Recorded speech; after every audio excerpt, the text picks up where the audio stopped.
Hi guys, samahan nyo nga pala kami magpanggap for this video.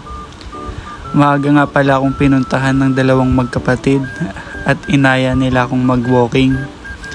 Kasama ko nga pala ngayon si Piper. Ayan o, nagsisinungaling na siya. Dito nga ay nagsimula na siyang tumakbo. Ala ko nga ay ganadong ganado siya. Hinahabol niya lang pala nagtitinda ng taho. Dito nga pagkatapos niya maka 20 steps ay nagre-reklamo na masakit na daw yung paa niya. Sakit na po ako. Dito nga ay patuloy pa rin yung reklamo niya. Kaya naiwanan ko na sila.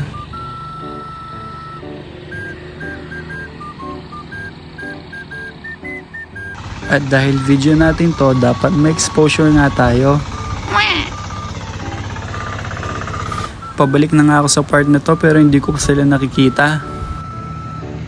At heto nga ay nagna-nature trip pala sila dito sa may patubig. Tara na. Ayaw mo na. Sa part nga na to ay ayaw na niya maglakad at masakit na daw yung paa niya kaya natutulala na lamang siya. Tara na. Ano? Kaya mo pa? Kaya mo pa? Dito nga'y uhaw na nga daw siya kaya pinakita ko sa kanya yung patubig.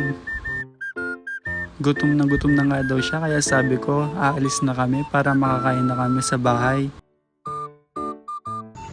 Dito nga'y nauto na namin siya at naglakad na. Habang naglalakad nga kami may request siya. Matatamo. Ako rin. Yung gutuhan. Dito nga pala ay nagpapakarga na siya kaya sabi ko agis kita doon, gusto mo?